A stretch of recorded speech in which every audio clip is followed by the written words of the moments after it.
I'm here with Dan Melo, author of Borderlands, attorney, activist, person who knows stuff about the about international relations. How are you doing today? I'm good. I'm so glad to be on, Derick. I feel like I've completed my full zero circuit at this point. Well, yeah. Uh, Although this is now the post-zero circuit. But... Yeah, I know it's a little weird, right? Like when we set this up, it still was, and now it's out. And anyway, well, ironically, and this is totally not about what we're thinking about. Zero's now actually sharing my videos. Oh, rad. That's okay. So who knows? I don't work for him anymore, but now they share my stuff. Dan,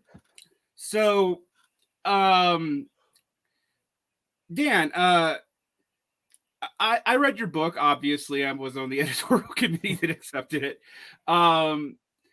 It's been interesting though. I mean, this book came out a few months ago, and yet, if we look at the situation right now, things have both changed massively and not changed at all, like kind of simultaneously, particularly during COVID.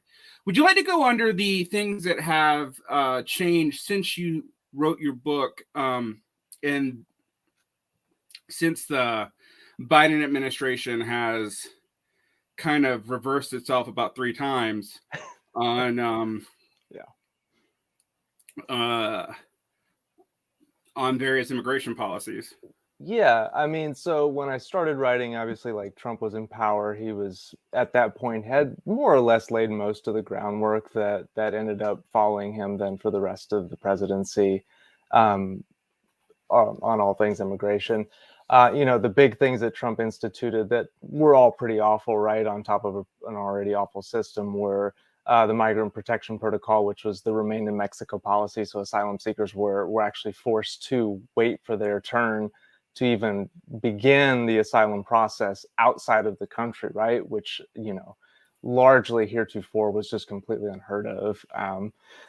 Title 42, which is the law that allows the government to expel people on a public health grounds, right? So that was routinely first got instituted, had never been used in this context, but with COVID and the pandemic was starting to be used to eject migrants, out of the country and actually back to their home countries. But it wasn't a legal deportation. We can talk about the nuance there later. And then, then there were all the death to asylum things that were happening inside the country, right? You had Jeff Sessions, throwing out some of the asylum case law that gave protection to certain groups of people, particularly women fleeing domestic violence, again, largely from Central America, Northern Triangle. So those were all some of the big awful things. There are a lot of other, he had over 300 or more, I think, miscellaneous policy things that he did during those 4 years, but those are the big things.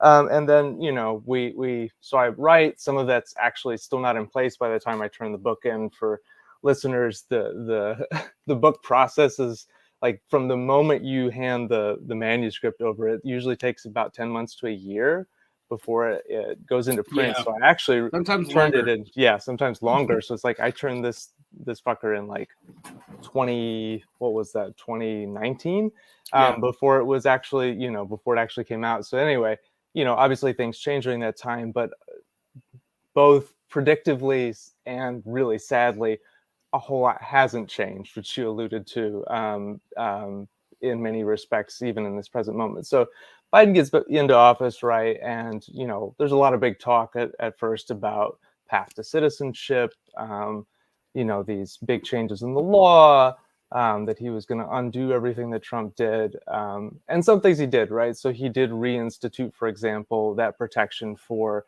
women fleeing domestic violence in the asylum context, which was a big deal, obviously, to a lot of people. Nevertheless, the vast majority of the shittiness of the asylum system is still there, right? It's just that he can be seen as a hero for, flipping the card back over or whatever, right? Whatever the crappy analogy is there. But nevertheless, for at least some people, marginally speaking, that's definitely an improvement. Obviously some other big changes is at least they've started talking the talk of like actually trying to address some level of material conditions in Central America. Obviously the racist rhetoric has been toned down a whole lot. You get a VP elected who has her own immigrant origins. We can talk about some of the political gamesmanship there if we want to, because that's a really interesting dynamic, especially when she actually started going out, when she was in Central America and talking to some of those countries. So those are the big, so he's reverted some of like the agency piece, the bureaucracy piece back to the Obama. So it's basically just Obama 2.0, or maybe not even that, like 1.5, has recently proposed to protect DACA again by actually making it a codified regulation rather than just a policy memorandum that could be, that Trump actually tried to just flip and wasn't successful due to a sympathetic, Supreme Court at the time. But other than that, could have gone away in an instant, basically. And then I guess transitioning, the thought to what has stayed the same, unfortunately, almost everything. Biden, despite massive amounts of pressure from the migrant community, from activists, even, political pressure from his own party, Title 42 is still in place. He is still routinely putting asylum seekers on planes back to their country with no formal due process under the guise of COVID. We saw those god-awful images a couple of weeks ago of Border Patrol, whipping Haitian migrants, from horseback. The list, it literally just goes on and on and on, right? Like he's still, I haven't checked on this in the last month or so, but as of fairly recently, Biden's DOJ was still defending like land seizures for building the border wall that had started under Trump. The whole necessary parts of that. Yeah. So where do you want to dig in further? Well, I mean, so there was in the initial four-way, like the first 3 months, for example, and we've talked about this privately, that I also deal in immigration stuff, mostly because it's a passion of my partner, and I have been undocumented myself. In Egypt, they stripped all of our work visas overnight once. So we were all on tourist visas, but working, and the government knew it. It was very strange. But that pressure of like being constantly monitored and stuff, I know. So it is an interesting situation in that early on there were a lot of not totally symbolic gestures if you're one of the people who received the benefits. But for example, a lot of people in sanctuary were finally able to leave sanctuary, and like somebody that my partner worked with here for years was finally able to leave the church she was staying at and apply for a green card and go through the process, and it felt meaningful for about a month. Yeah, that's a good way of putting it. And I was, a lot of the immigration lawyers and stuff that my partner works with sounded much more sanguine, and it seems to they've just been quiet. Like they haven't even been like depressed. They've just been kind of quiet for the last 2 months, 3 months. Maybe that's also COVID. I don't know, but I've been following the news, and it seems like the deportations have actually maybe even increased. I don't know. So there's that. There's also the fact that, despite AMLO and the left in power in Mexico's also been kind of sketch on a lot of this stuff, because as I'm sure my listeners know, but maybe they don't, most of these immigrants are not from Mexico. They're mostly from well, there's some from Venezuela, but that's not what I'm thinking of. El Salvador, Honduras, Guatemala, Nicaragua. That place that that U.S. drug policy is kind of utterly torn apart.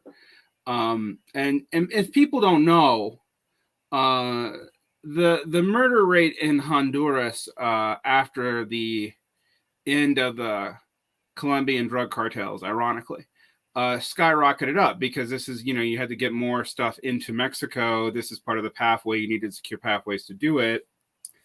And it was like 88 per 100,000. To put that in perspective, the most violent places in the United States are like maybe 10 per 100,000. Yeah, it is the Wild West out there. I mean, like, yeah. No, and you're absolutely right. It's like people still have this notion of like the NAFTA push out of the Mexican agriculturalists, all those small displaced landowners and farmers and stuff that NAFTA destroyed, their means of subsistence, all that wave of folks, Bracero, all of that from the 60s on coming in. But it's like, no, that ended quite some time ago in terms of waves. Like, yeah, we have the vast majority of folks are what, like you said, right, Central America, the Northern Triangle, and now recently, with all of the growing level of unrest and just immiseration in Haiti, they're predicting ever larger waves of Haitian migrants too, coming up through Central America. So how are the Haitian migrants getting into Mexico? Like, where are they coming through? So based on the trends that I've seen and the level at, some of this, it actually still hasn't entirely been sorted out yet, but a lot of them, at least the folks that I've dealt with, a lot of them actually went to Brazil first because they were able to get visas to Brazil. Many of them have been working in Brazil actually for years and years.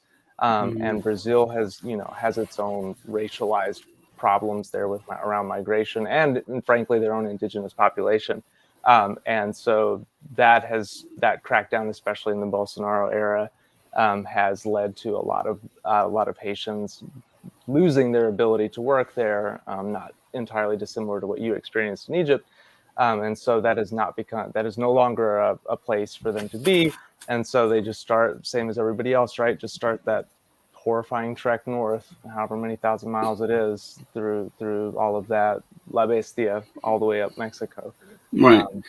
I wouldn't be too comparing myself to that situation because I have a U.S. passport. So and even though the stamps in it used to get me in trouble with our borders, I could pretty much go anywhere else. Yeah. But no, you're totally correct that because I had heard that they actually weren't really coming directly from Haiti, that this was a group of people who had already migrated out. But I wasn't quite sure from where. I know that tensions in Mexico when I lived there around the Northern Triangle and Central America were already pretty high. And I know to Americans this seems ridiculous, but like there were, not to call them racial stereotypes is incorrect, but there were ethnic stereotypes and ethnic tensions between Mexicans and Central Americans. They weren't super big where I lived, actually, because I was so far in the north, but we knew about them. And I think people have not realized how much opposition a lot of these people face in Mexico. They might hear horror stories about the cartels using them and all that, and all that's true. Yeah, absolutely. But there also is Mexico doesn't particularly like all these people getting stuck in their borders. No. So in fact, they actively help and have for some time actually, like actively helped the U.S. remove people, because Mexico doesn't want all of those folks back either, right? That were getting bounced from the U.S. border back into Mexico, right? Because it was just the only place for them to go when they couldn't enter. So yeah, Mexico has for a long time has not been a huge fan of those increasingly large populations of displaced people, for a whole number of reasons, right? One of the big ones, like you said, is like there is this weird, like I know that, like you said, like Westerners tend to think of like all, one grouping of brown people to sort of be friendly with all the other groupings of brown people, and it's like, yeah, it's just not so. But anyway, yeah, so Mexico's been actively helping, getting people removed back into lower Central America for quite some time now. And when Trump instituted things like MPP, I mean, he had to do it with basically in agreement with the Mexican government. There's no way that, otherwise this works out, right? And there's been long-term pressure from Mexico and money to help beef up their that southern point, to reduce the amount of flow that comes into the country at all, which again, I think in part they agreed to because they don't want this problem either. So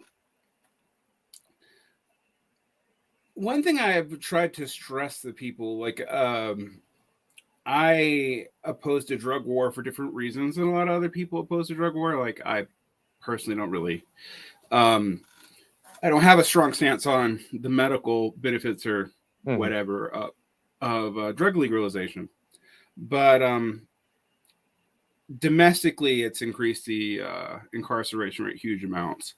I mean, orders of magnitude amounts. But the other reason I oppose it is I've seen what it did in Central and America and Mexico. And one of the things I was actually kind of interested in is the Mexican economy being somewhat stable, even during the most violent periods of the cartel wars about 10 years ago, when you had Mexican murder rates approaching like 22, 23 per 100,000 in the north and in Michoacan and Acapulco. And I also think Americans, Anglo-Americans in particular, don't really understand the dynamics of crime in Mexico. It is concentrated in certain areas, and those areas are particularly dangerous.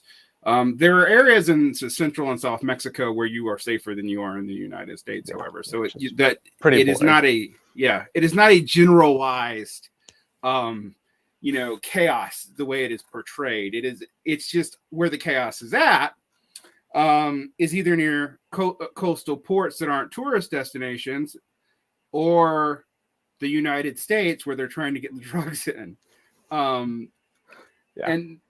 And so, of course, also you'd see it more, right? But it's no surprise that like the most dangerous areas in Mexico, La Laguna, where I live, that's the Torreon Monterrey triangle, Baja California, Chihuahua, are super dangerous. Well, what are they white by, and what are they doing? Like, all that stuff is because it's right by the border and people are fighting for access to get those drugs into the United States. But way more than Mexico, this has decimated Central America. I mean, in Honduras, there's been political malfeasance. The U.S. military and the DEA are constantly down there. There's also the fact that, it is the Wild West there. El Salvador is a little better. Nicaragua is a little better. But it's all pretty bad. And again, this is mostly for narcotics production for the United States. Like, this is not going to the rest of Central America for the most part. There's a lot of talk about immigration being driven by climate change, and I don't want to bracket that out as a possibility. I do know that is a big, big factor in North Africa and the Middle East. But what do you think is driving these massive caravans out of Central America? Is it mostly the cartel stuff? Is it economic prosperity? What's going on there? Yeah, I mean, I think it's both, and climate change has probably not yet, like you pointed out, probably not yet hit as much of the area, say, as some of the more obvious places, say in North Africa, where the desertification and other things, sea level rise. We'll see. It's probably going to be pretty bad, but anyway, there aren't as firm numbers on that yet. But that being said, right, like at least in my own practice, and the level at which I've sort of looked into this, it does seem like number one, the stories that people tell end up being very similar over time of like, I had a sibling killed by the gangs, or they tried to recruit my little brother, or, so on and so forth, around gang violence, around just the general level of violence, and the complicity of government in that violence. But then, of course, that all has its own particular political economy that comes with it, right? It's not like that happens in a vacuum either.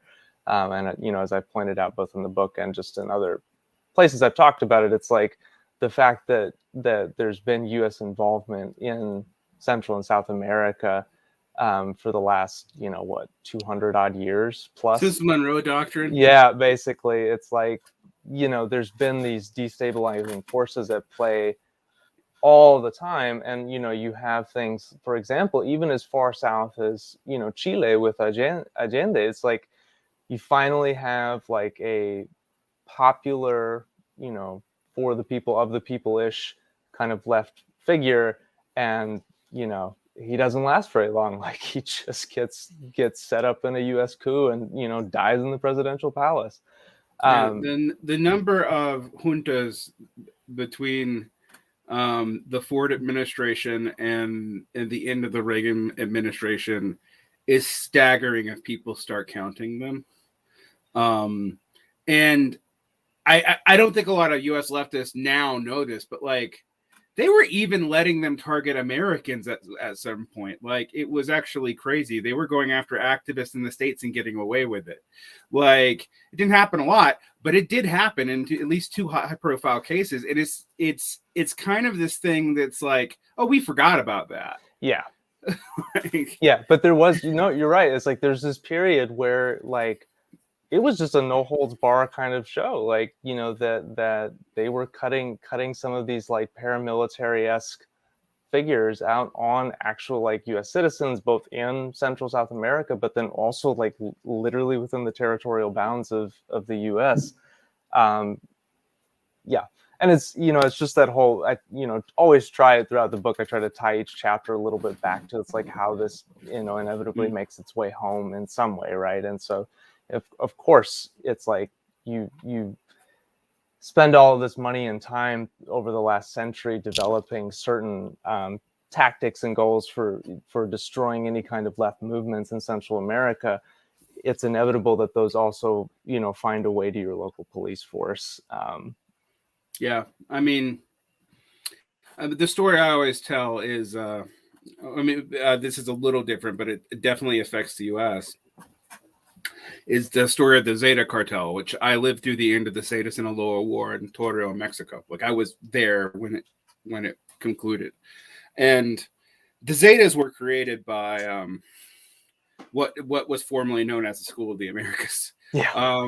Explicitly, like they were created as an anti-drug task force trained in Georgia, where I'm from, and then let loose by. I can't remember if it was the PRI or the PAN, but one of the ostensibly center left party and then the right wing party let them loose, and they immediately started using what they were learning in the States to run a counterinsurgency campaign to become their own cartel. I mean, they were the people who were doing the things like beheading random people in neighborhoods and hanging them from bridges and stuff like that. That had an effect on the U.S. I mean, it particularly was bad at Juarez. That's right by Texas. So it is very much it coming home. Now, that's not even including how much like the Border Patrol has, which has been kind of the testing ground for sketchy things for the last 30-40 years. and how much that's been filtering into local police over the past, let's say, like 25 years is what's really amped up. It feels like it kind of, you started really noticing it on the national stage, like in the heyday of Joe Arpaio, like a decade ago. But it had been a thing that had been slowly amping up at the same time as the militarization of the police and selling off excess military equipment to them. Yeah. And I think that's something people really need to know. But I think the more interesting thing is how this is tied to U.S. political economy. Like, this is not a disruption of U.S. economic policy, except when it goes too far. Would you like to talk about that a little bit? Yeah, sure. I mean, it's like, Greg Grandin, who I cite a fair bit in the book, who has a lot to say about Latin America and about the border and U.S. imperialism. He calls Latin America like Empire's workshop, right? Like that the U.S. really figured out how to run a planet in its own way, right? Which, in my view, in turn, is how to, effectively have its version of global capitalism run pretty far and wide, right? Because it's like the old colonial model just wasn't working anymore. It just had too many headaches and too many problems. And so they found new and better ways of both soft power and just direct, like we've been talking about, very direct military intervention into expanding U.S. interests abroad. And Latin America was a great place to do it. And so, yeah, like you said, it's like for basically as long as the Monroe Doctrine's been around, it's like we've had that steady creep of forcing, neoliberalism, global capitalism into Latin America. And like you said, the blowback is never immediate, right? Like, so much of like even just the migration waves come 5, 10, 15, 20 years later, when, the full effect of whatever policies you're instituting have spun out. But that being said, right, like that's only a mild enforcement headache relative to the gains of, the proxy fights over the Cold War, or, again, just expanding the reach of your ability to spread capital in your portion of the world, and for all the, as frustrating as it is, it's like the U.S. was really successful at squashing any kind of left project from spreading this side of the world. I mean, it just, you can say Cuba, right? But like, what is Cuba now? I mean, really, what does Cuba have left? It's like, it's totally isolated. Otherwise, they're bleeding people, basically.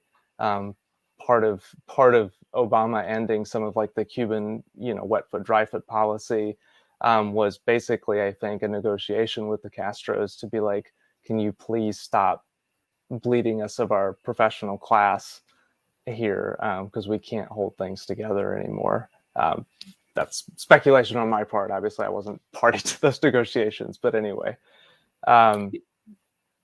Yeah, I mean, again, it's frustrating, but it's like the U.S. has been incredibly effective at expanding and protecting its interests on this half of the world for quite some time now.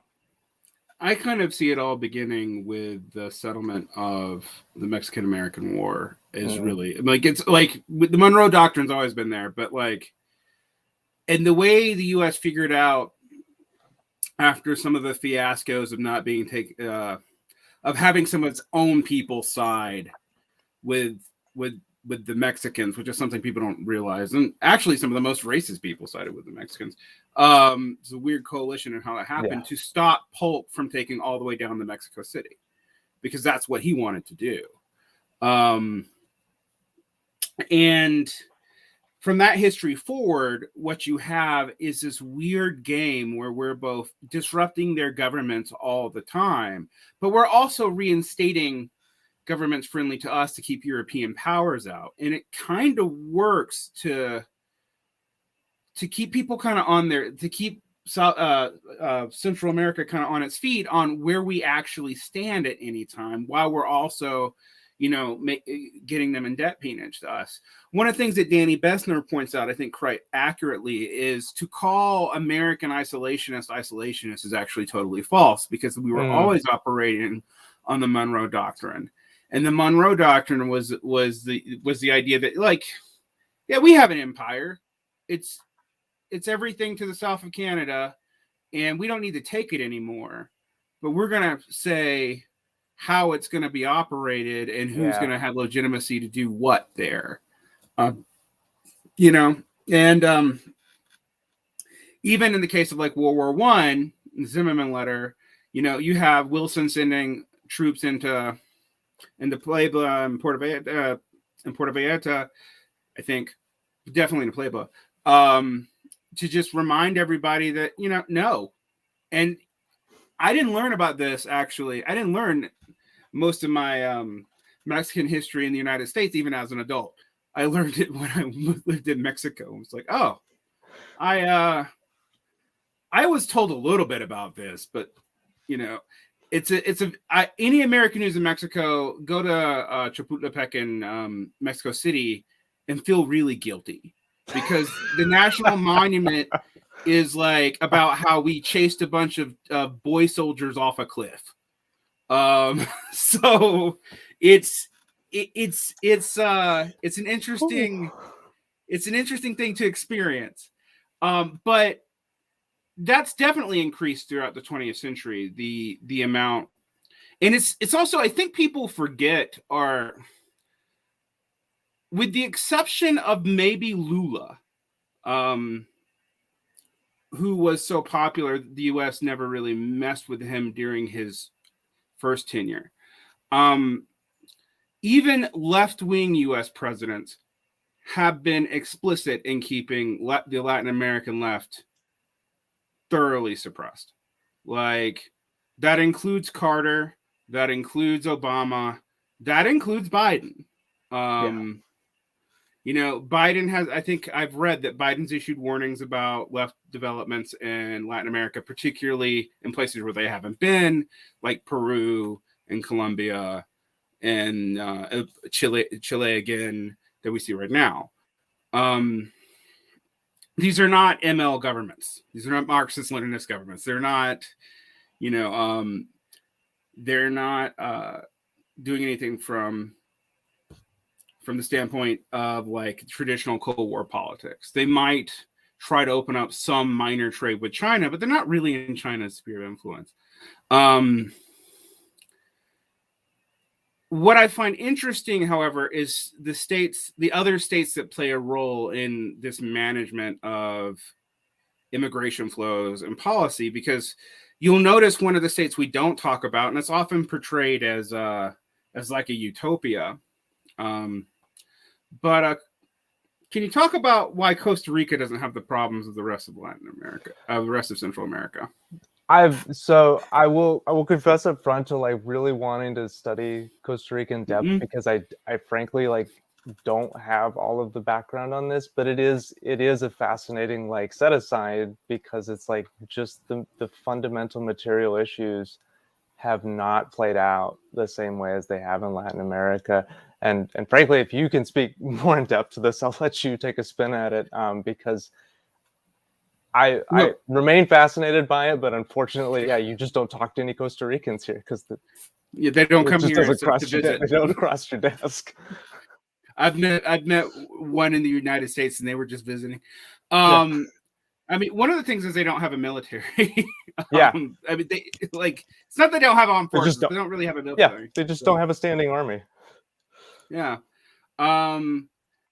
They also, the only thing that makes me a little curious about them is they do seem to keep Nicaraguans and other people out.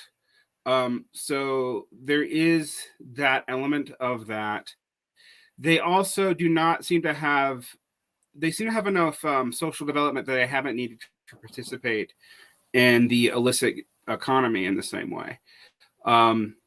Don't really know why. And I would be very interested if someone can explain to me how they could be a hub between South America and the Central American drug trade routes and have never had a problem with it, because I also don't know, and I've tried to figure it out, but they don't. Some of it, though, I mean, some of it is their economy is heavily dependent on tourism, and that is true. They've been able to capitalize that on that in a way that a lot of the rest of Central America can't. Partly because you don't want to, we don't want to go to Honduras because it's dangerous, and even if we're kind of why. So you see a similar trend in Mexico, though, and again, this is the area I know the best, but like the tourist areas, even in places that are mostly indigenous, like Oaxaca and parts of Chiapas, there might be indigenous struggle there, but the economic imperatives for the cartels to move in have not been there. It would be too destabilizing to the local economy, and so you don't see a lot of it. The places that could be tourist areas but have not because of complications around this, like Michoacan being a big example. That is partly because the politics there are super complicated. You had the autodefensas in Michoacan about 8 years ago, really take out the Templar cartel, but then the Federales stepped in and fought not the Templar cartel, but the autodefensas, because I guess they didn't want armed indigenous power. Yeah, moving in on their space. Like, right. They learned their lesson from the Zapatista movement, and we're like, we can't let too many of these indigenous folks get guns. Right. Although, I mean, the Zapatista movement is very interesting. And we can mention it a little bit. I guess on a National Indigenous Day. The area in Chiapas where it controls is also now kind of a tourist area, although it's very strange. Like, if you go there, bizarre. They will take you as a gringo out to their place, but they bag your head so that you don't know how to tell the government how to get there. It's very strange. And you have escorts the whole time, and right. it's very lock and key kind of thing. It's like in that piece, and I'm not comparing it anyway, but it is very much like what you hear about in more like in North Korea, right? Where it's just like you have minders and you can only see certain pieces, and again, not the same at all. But yeah, it is very interesting what that whole piece has become all its own. And that's another thing that if I had all the time in the world, I'd break off and go hang out with them for a couple of years to learn more. But me too. I spent a lot of time in Oaxaca trying to figure out what was going on with the indigenous people there. And to get back to immigration, maybe, and let you talk instead of me talking more in the interview. When I was in the area around Oaxaca City, we went out into like the more indigenous areas. There was still a deficit of men, but the immigration had happened all 15, 20 years before. Like, no, and in fact, what I was hearing is people beginning to come back. And that's when I realized, like, a lot of the people who were coming in that last wave from Mexico, which I guess would have been like right before 9/11, somewhere around in there, like late 90s, early 2000s, was a lot of these indigenous men who had lost their agricultural subsistence due to NAFTA, and didn't have work, and were kind of discriminated against actually in the cities in this in the center of Mexico in the north.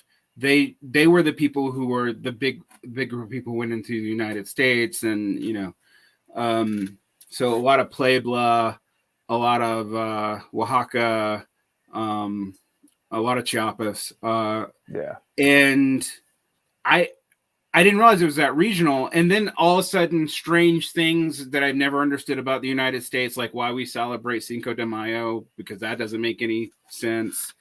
all of a sudden made sense to me because, oh yeah, that first wave in the 60s, those were farmers, largely indigenous or mestizo, coming out of Puebla. And Cinco de Mayo is important in Puebla. It's not important in the rest of Mexico. It really doesn't matter. But that's why it became important in the U.S. It was like, oh, this is a minority tradition in Mexico that has become representative of everybody in the U.S. Right.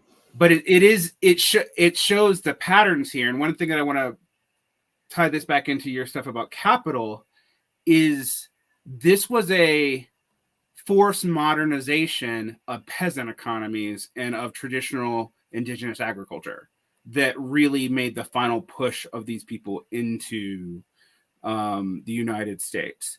Because before that, most of the Mexicans in the Southwest were already there. Like they'd been there for generations, long time. It used to be Mexico thing. And so that was who came in. That was that first wave of immigrants. And that was part of basically forcing, traditional agrarian economy that even like the Mexican modernization had not really done yet in its attempt in the early 20s and 30s, out in the 60s, 50s and 60s, really. And it's, like part of our Chicano culture is rooted in that specific region. And you can even trace like linguistic things to it. And that's partly because they needed to trade with us, is why they needed to modernize. So, yeah.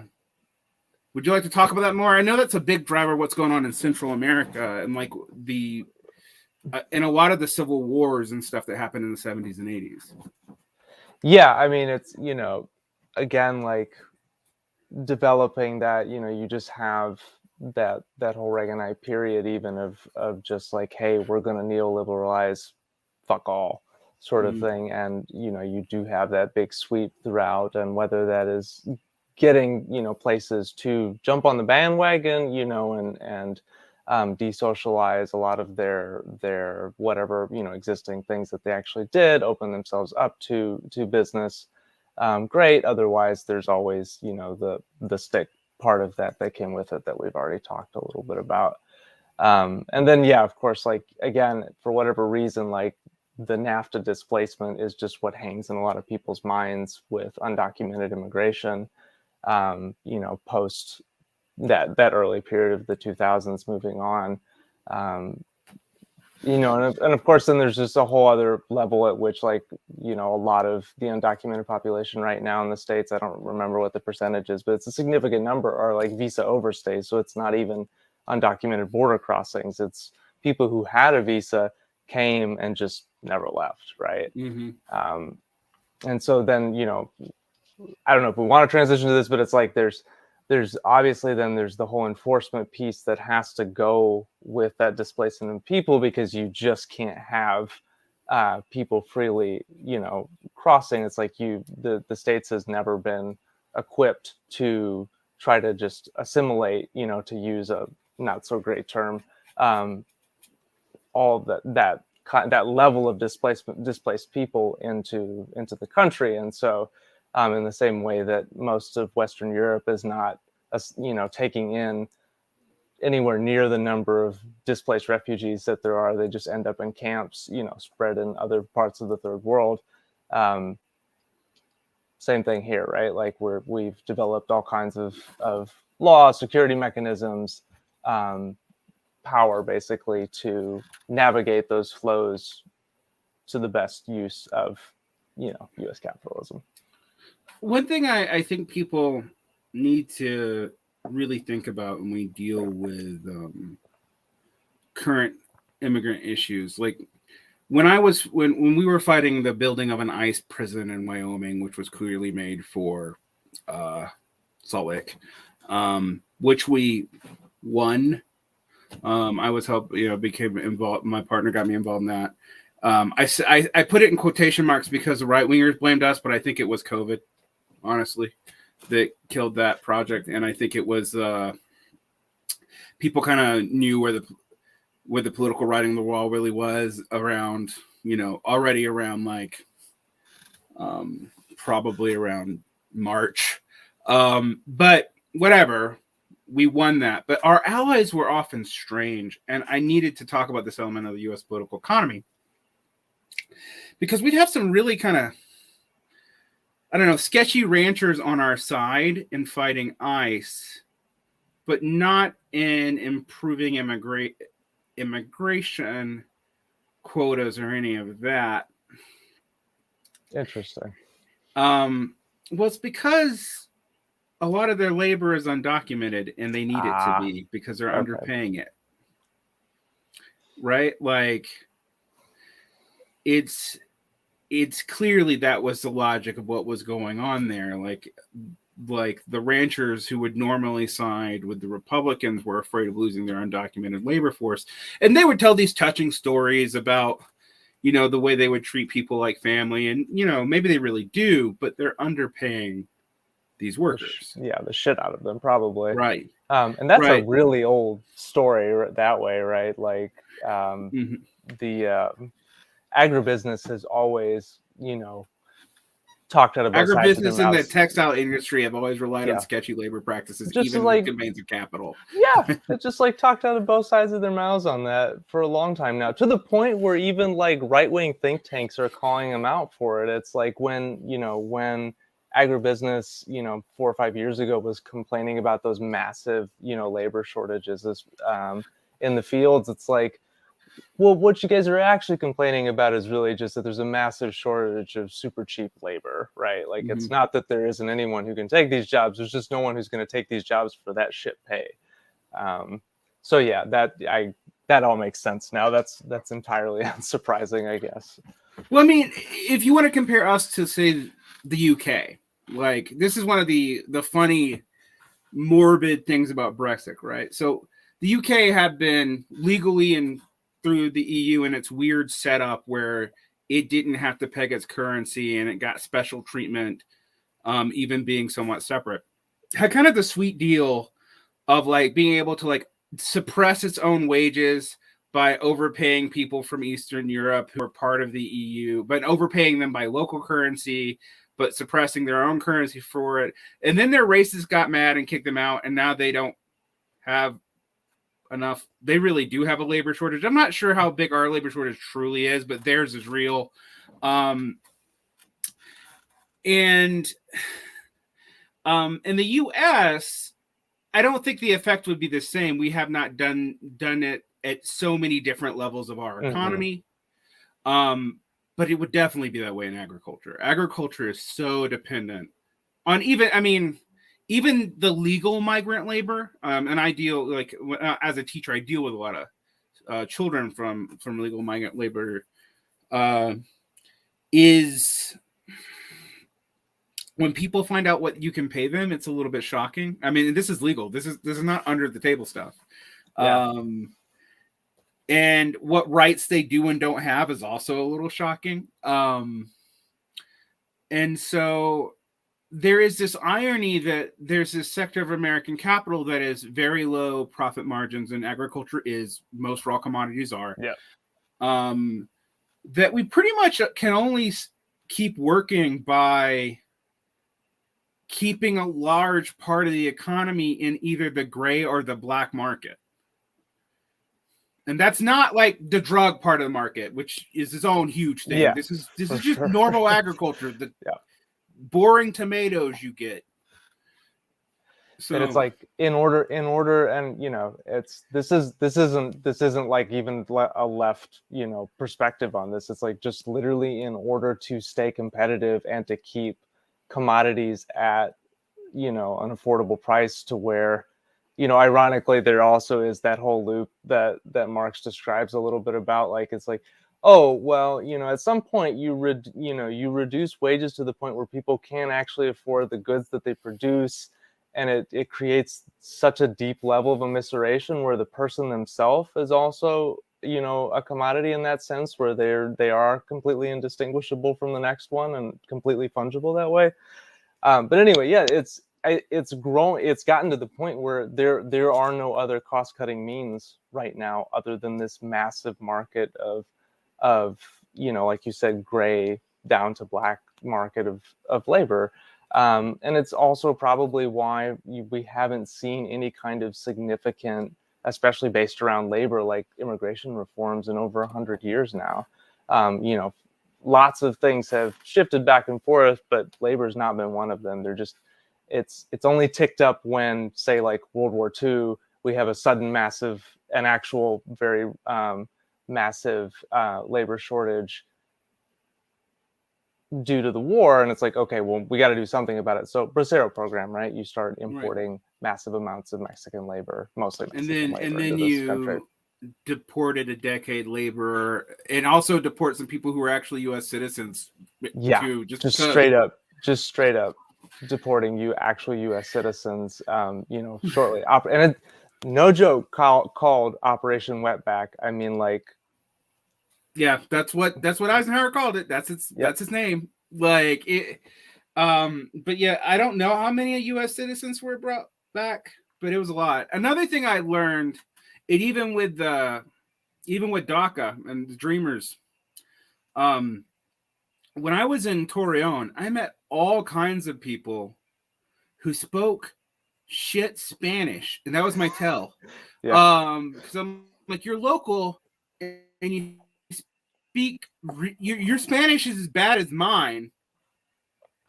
Did you get deported? Were you like brought over like when you were 1 or 2? And it was consistent. I at least met 10 people who during the second term of the Obama administration have been deported within the past 2 or 3 years, who were in the States so young that they never learned local Spanish. Like, and they were in Mexico making their own way. And some of them were able to do okay because their English skills were actually useful to them. But some of them are just like the guy who delivers me my propane. And if people don't know how heat works in Mexico, you get propane delivered in these big tanks. Propane tanks. Yeah, and it's just that guy. And he's like speaking to me in perfect English. And I'm like, that's sad. Well, how long have you been here? 2 years. So you've lived here about a year longer than me. Yeah. But you're a citizen here. Yeah. And I can't go back to the States like for 5 to 10 years. And I'm like, oh, that's concerning. It's fucked. And it brings it, it just raises the audit. We don't have to go into this weird nuance. It's purely academic. It's not purely academic, but it's just like, it brings up the oddity of citizenship, right? Like, like it's something that I really tried to hammer on a little bit in the book, because the more I thought about it and spent time reading about it, it's like, man, it just as a concept is a really fucked up, weird way of divvying up the world, right?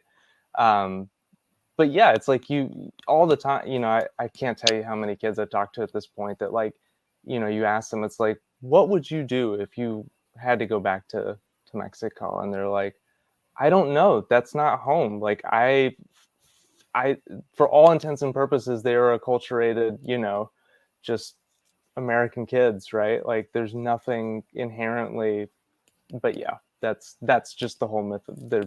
The consequence of the whole mythology of citizenship.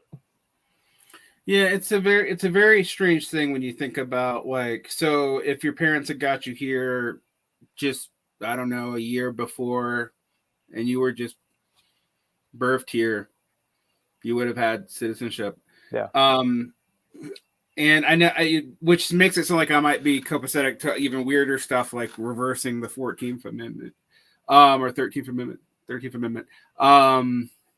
which gives birthright citizenship. But people need to know the context for that too, because before that, a whole huge swath of people in the United States were not citizens, which would be anybody who was a descendant of a slave was not technically a citizen. Also, indigenous people weren't citizens. Indigenous people weren't citizens until the 1920s. Actually, I hadn't thought about really that late. Recently. Yeah, but very late. They were, before that, they were citizens of domestic dependent nations and had basically no citizen. They were basically citizens people because the domestic dependent nations had no sovereignty and no rights. So So, there are people who, there probably aren't many left, but there are people who may have been born in on the reservation who were not citizens until the 20s. Like they, I don't know if they're still alive. They would be like 90, but it's only 3 generations out. Yeah, like a true stateless individual, not even someone who lost, but just didn't have one from birth. Yeah, I hadn't thought about that. That is wild, though. Yeah. So, do you see the immigration situation getting a whole lot better? Because I am worried that the political economy right now is setting this up to be a powder keg that's only going to explode in everybody's face. Yeah, I see how. I mean, I held out some very, very tenuous hope that maybe like through this budget reconciliation process, we would see some kind of meaningful shift. Because, like folks, for even just in the boring, vanilla neoliberal reformist perspective, like stuff has not changed from the law in over 25 years now. Like Clinton signed the last major bill into law, which was not a good one. And we've had some other small remedial changes around certain things here and there since then, but like it just hasn't kept up, even just again by basic capitalist neoliberal standards, has not kept pace at all to try to address some of the problems in the system, in the bureaucracy, in the numbers. It's all fucked.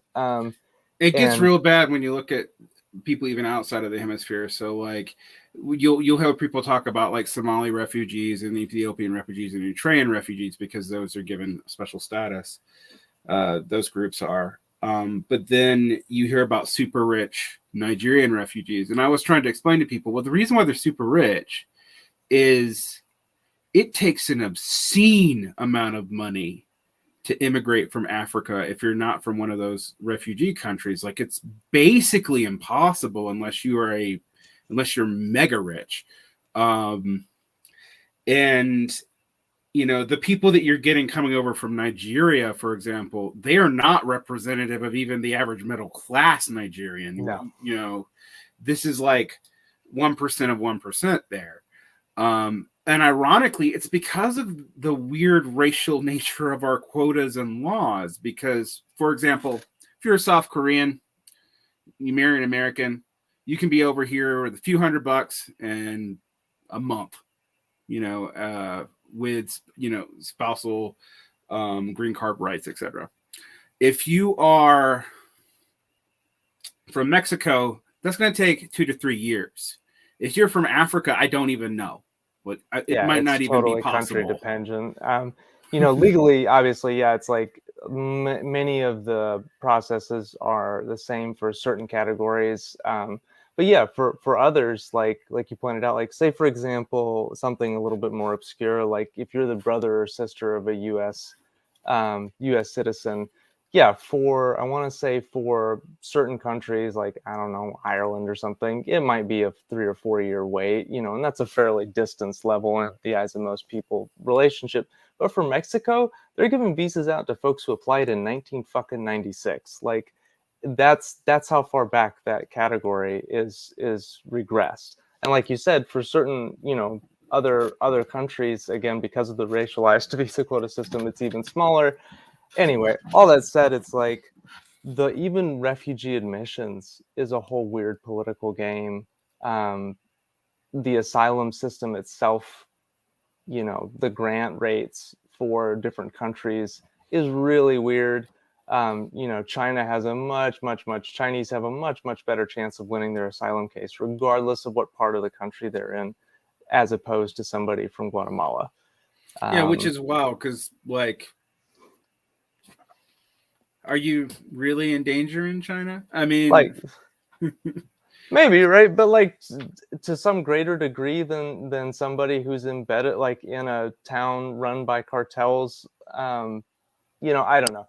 But at any rate, it's like, it's not a degree of human suffering that gets you, No, through not that at all. hoop, right? It's not. There's just a political, like, oh, these are our political, commie enemies, therefore asylum. Same thing happened with Cuba and Haiti around that same period in the 60s, right? You had Right. tons of Cubans being granted asylum. Haitian was under a US-backed series of dictators. The To a numbers are lesser degree, abysmal. Venezuela too. It's like Yeah, why you would meet also. more Venezuelans. And I would always like. I'm not going to out my colleagues, but I would have colleagues tell me, "Well, the Venezuelan kids are also like they're so studious," and I'm like, "It's because they're upper middle class. Like that's why they're here."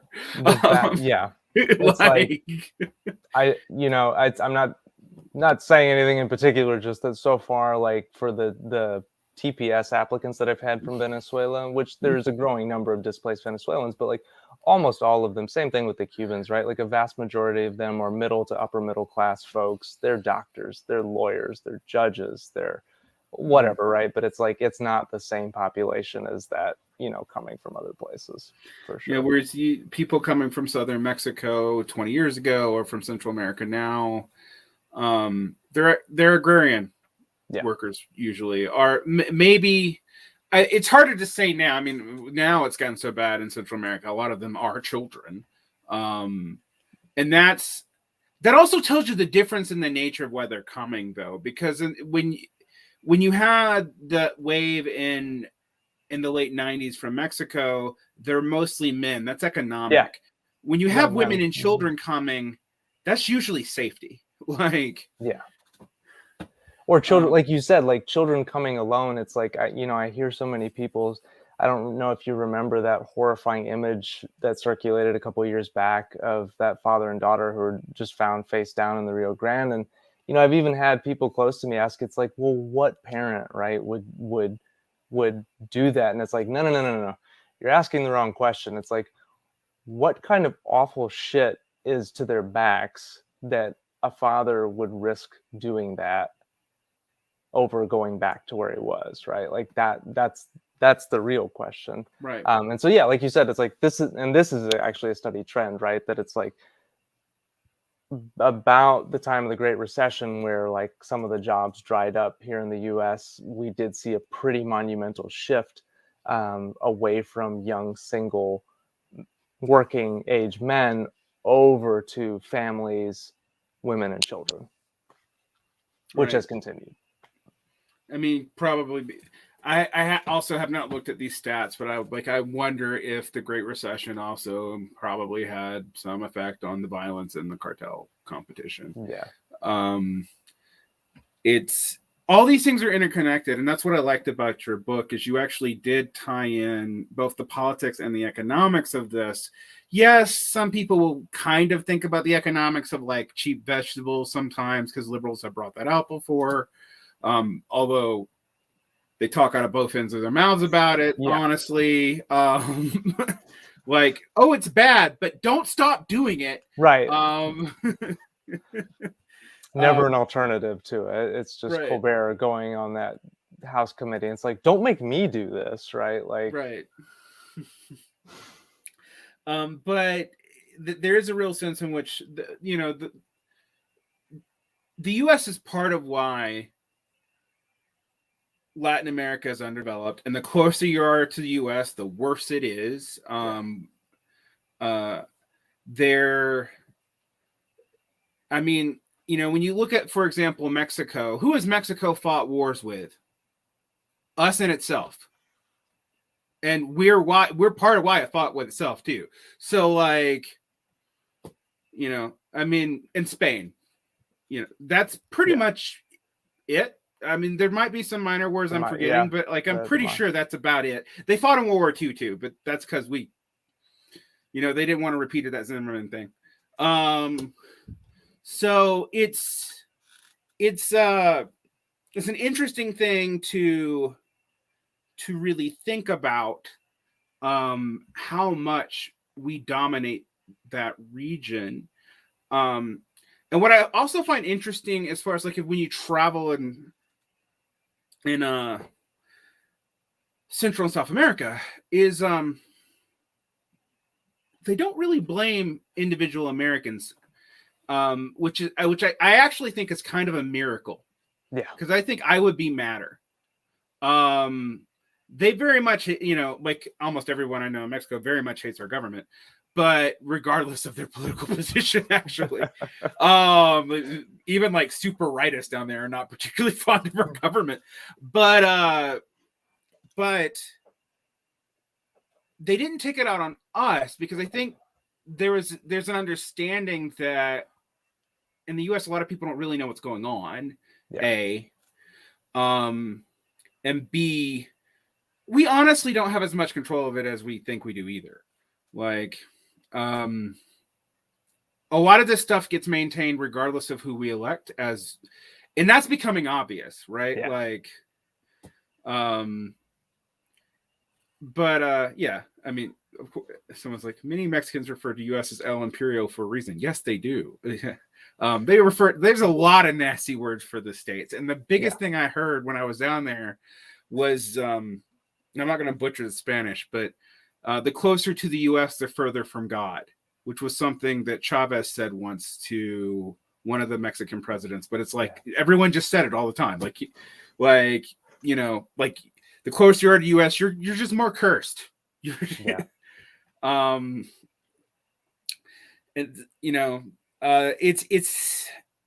it's something that I think we have to deal with. And I also think that we can't deny our imperial effect. And even when people talk about our isolationist periods, we were still imperialists in Latin America, even if we're not messing with anybody else.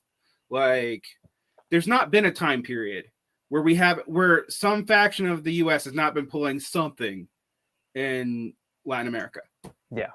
Maybe more than one. Yeah. But yeah, at a minimum, somebody was doing something throughout, all of that stuff.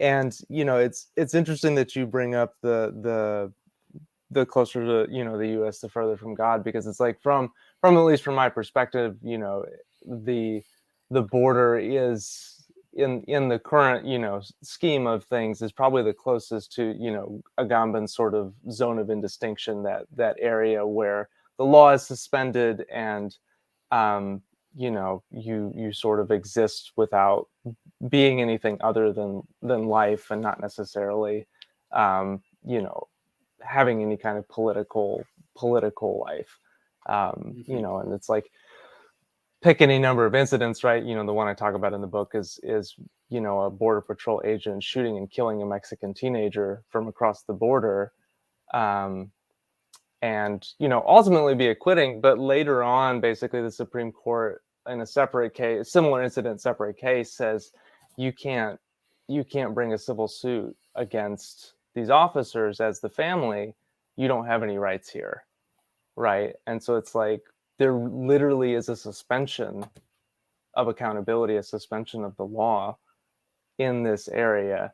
And that's there's why all kinds the legal of expansion of the border should be concerning to Americans, be because terrifying to the Americans. Because these are almost like no laws. It's just like there is actually no law that limits what is now the Department of Homeland Security, right? But CBP specifically, Customs and Border Protection, there's no laws that limit their reach in terms of where they can go, what they can do that way. And what's more, it's like, while they have basically limited their zone of enforcement to 100-mile radius of the border, that covers 200 million people in the U.S., right? That's 2/3 of our population. Right. That's that's also all the coast, by the way, guys. Yeah. Like, and that's what people forget. It's like, people are like, Arizona, but no, it's the ring of the U.S. is within CBP's jurisdiction. I'm barely not in Utah in the center of the center. like just think about that. I'm in the center of the U.S., like the center west, and I'm barely not in outside of 100-mile zone from the edge of that's just fucking nuts. Anyway, yeah. I think I might be slightly safe, but it only takes one state not to be. So it's it's kind of wild. And I don't think people have noticed that this has been expanding throughout the 20th century. Like the notion of where border enforcement can go and what impunity it can act with, in addition to also empowering local police enforcement to do the same thing, which is also, somewhat concerning. And I think it's only going to, I don't know. I don't see this political conundrum going away anytime soon. Let me just put it that way.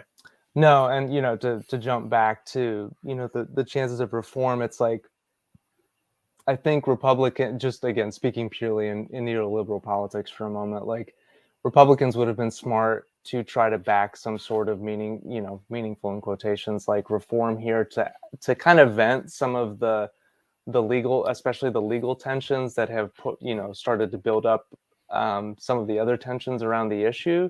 And they because were it doing is a that powder keg. 10, 11 years ago. That's another Right. thing. Yeah.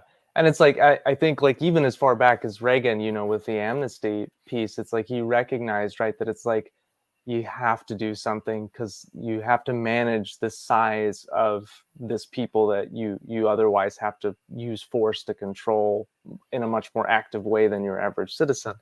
But anyway, it doesn't look like there's anything coming through on the current, reconciliation bills. I doubt very, very much that the Dems are going to, buck up and like throw out. They don't seem to be wasting political capital on their key agenda items, much less something they haven't put as a key agenda item. Right. It's just like, truth be told, I don't know if Biden backs out second round and Harris jumps in, if she'd make that, her thing. But I don't. It's like, this is just something we talk about all the time amongst ourselves. It's just like, the fuckers are we actually going to do about trying to fix this? And I honestly don't know where to start, because every even incremental steps don't even seem viable right now. And I'm not sure what happens after this. Me either. Cool. All right. Problem solved. Yeah, I mean, I don't mean to be like, I don't mean to be Captain Depressio, which is sometimes a joke about my podcast, but it's like, I actually did. I won't lie, on this issue, I kind of felt better. I thought that I'd see a little bit more movement from Biden and from some of even some of the more rightist Republicans in Western states, because I figured even just the demographic concerns for the GOP would push it. Like, right. And apparently not. And I think you sort of pointed out that it's like, and I think polarization has outflanked everybody on this one, that it's like, it is such a polarized issue that nobody wants to touch it. Nobody wants to be the person to touch it, right? Right. It's just it feels like one of the areas where the inability to govern and to build civic infrastructure is like the most obvious. And all we can think to do is expand police powers, which also will eventually be too fragile to work. Yeah. So it's an impossible task. I mean, to give you some numbers, like Border Patrol in the last, 10 years, maybe 20 years, has grown from, I think it's a few thousand officers in the early 2000s to, I'm pretty sure they have 20,000 plus now in their ranks. And that's just one department of the Department of Homeland Security, right? Like, we're not talking about ICE. We're not talking about all the other bureaucratic officials. But and ICE seems to be able to tell the president what to do sometimes. Like, it's very strange. It's like this is just what we're doing now. And the secretary's like, yeah, that's what we're doing. And the president's like, well, okay. Okay, yeah. I guess I'm not going to use my other law enforcement arm, our executive force, to do anything about it. But then again, like, what do you do? I mean, do you send like the FBI after Border Patrol and ICE?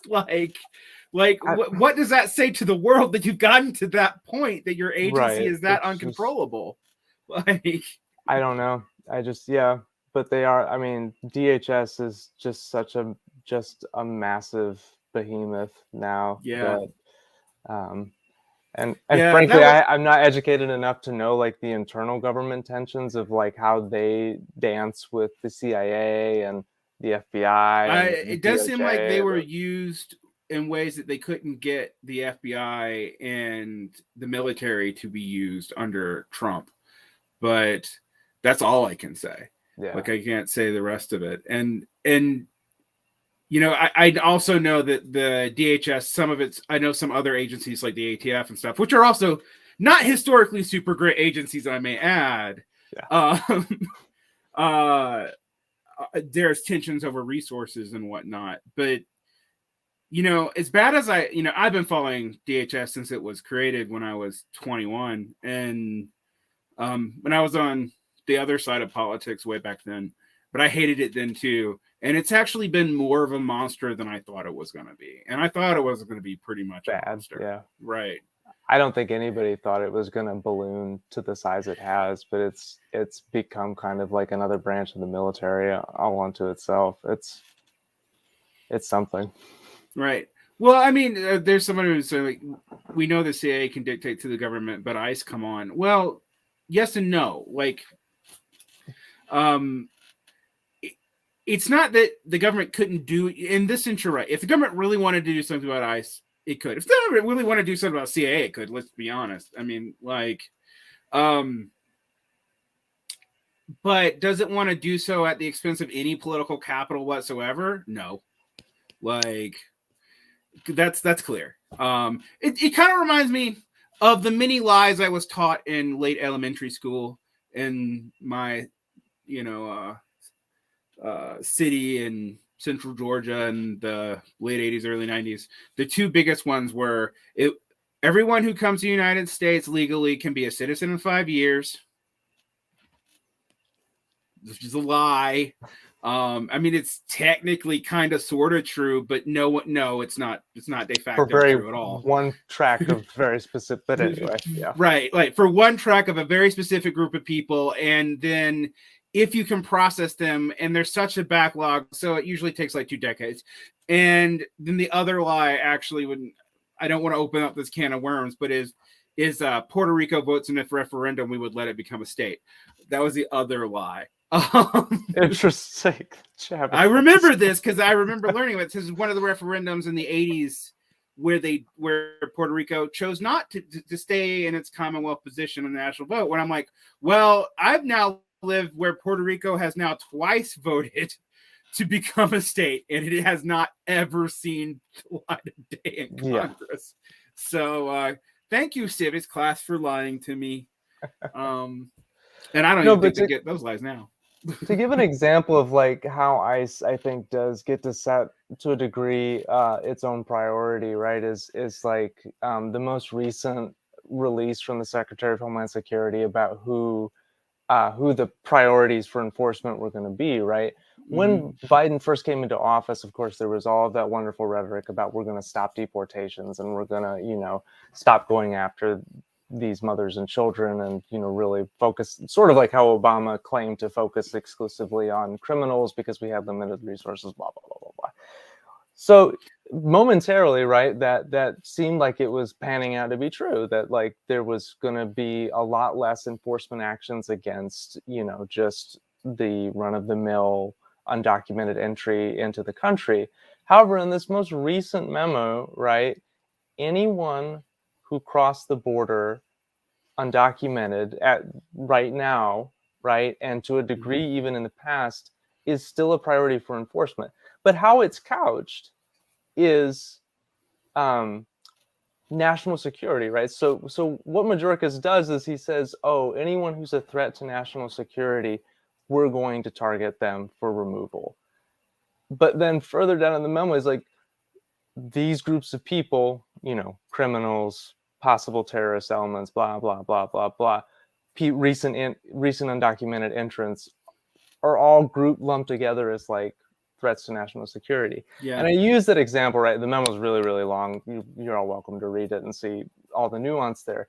But I just use that example to say that it's like, no, the agency really does have a level of prior to now unforeseen bureaucratic force that is able to push back against its own basically boss in the executive branch and say, you can't take all of this away from us, right? Like, we still want to do X, Y, and Z thing, and that might get clipped a little bit, but there's actually a negotiation there instead of, the boss setting the priorities for the agency. And that's true. I mean, for people to not realize this about government, that's true for any bureaucratic drift. But like ICE is bureaucratic drift with the ability to deport you. Border Patrol is bureaucratic drift with guns and very little regulation. Like, we can go on. So you hardly ever see these agencies you hardly ever see policing agencies in particular get cut, particularly at the federal level. Like, there's just, because, the feds can print money. So there's not even a economic limit theoretically to force it through. I guess maybe a government shutdown. Yeah, fair enough. Like, a momentary that did happen a couple of times where like ICE basically had to like go to bare minimum, operations, immigration courts, during a government shutdown or whatever, and big employee furloughs. But that's about it, right? Like, otherwise, that agency collectively, just DHS, has been slowly ballooning to bigger and bigger, and that's in part because it's just all tied up in the national security apparatus in a post 9/11 world. Yeah. Well, on that depressing note, read your book. It's not going to be any more uplifting. No. Who was it? Conrad Hamilton wrote a review, and I haven't read all of it, but I skipped to the end. And he's like, Dan does a great job at, trying to lay out the political economy, but he doesn't give any kind of positive, like, plan or project or, what are we supposed to do after this? And the truth is like, as I've said here, I don't know, right? If I knew that, I could probably overcome capitalism too. And we could do the normal leftist thing that appeases these kind of people. It's just say revolution, but we all know, like, we have no idea how to do that either. And I tried to be like, we need to build working class solidarity and blah blah. And I think all of those things are true. That doesn't really tell us anything about what we should do tomorrow. And the truth is I don't know what to do tomorrow. So, as a person who works in this world, I don't either. Occasionally, we do occasionally have victories, but they're sporadic, and sometimes we don't even know why. So, thank you, Dan, and I hope everybody isn't super duper depressed. I will say, as best you can, advocate for this in your local area because it is important. And I don't know what change you could have, but you might have some. It's like, it does seem like throwing spaghetti against the wall. Yeah. So no, I will say, right, like, I the one thing, and you brought up a good example of like boxing out that ICE thing to the extent that the movement had, a role in that in Wyoming. Is just like, there are so many things that impact migrants' lives happening on the local level. To give a really, really brief example, and then I'll shut up. It's like right now, North Carolina is debating a bill that would turn over jury forms to the State Board of Elections to try to purge potentially non-citizens out of their roles. Now, there's a whole big host of problems with that, but not least of which is that those people's names and addresses become public record. All that said, right, it's like, this is a state bill, just a quiet kind of under the thing that nobody would notice, but could potentially affect hundreds, if not thousands of people in your area, right?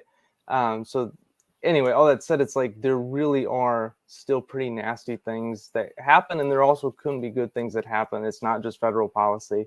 A lot of the nastiest stuff actually is local policy. Right. Like Joe, the whole shtick with Joe, in Arizona, and the subsequent, $76 million lawsuit that taxpayers footed the bill for, was all local enforcement shit, right? Like, so yeah, there are plenty of fights to be had, in your own town, your own city. And those you might win. Yeah, so. And fair enough. And those, it might be one of the few places where like grassroots organizing and fighting is still producing, I don't participate in all the other ones, but like is producing, at least marginal victories. Yeah. So there's a glimmer of hope for. Yeah. I mean, that's why the local activism I do is either based in union stuff or it's based in immigration stuff, because that's the stuff that I know local stuff actually can have an effect on margin. I think the larger trends I don't have any effect on. I don't lie to myself about that. But like when you can stop a private immigration prison from being opened up that has like no oversight, if you can do it, do it. And a lot of places, I mean, you'd be surprised, a lot of localities don't want them. So for whatever reason, some of them are probably racist, but you can use it to your advantage. Jiu-jitsu that. Yeah. Racism. Yeah. Wouldn't be the first time that there's weird coalitions built around. Oh yeah. I always talk about like the weird anti-imperialism in the 1920s that had a bunch of former Confederates in it. And I was like, okay. So yeah, you never know, but yeah, that's the hope we'll end on today. Thank you, Dan, and thanks. Read the book, please. don't cancel me along with Doug. Just Doug. Buy my book. Yeah, again. All right. Take care. All right. Thanks, Gabe.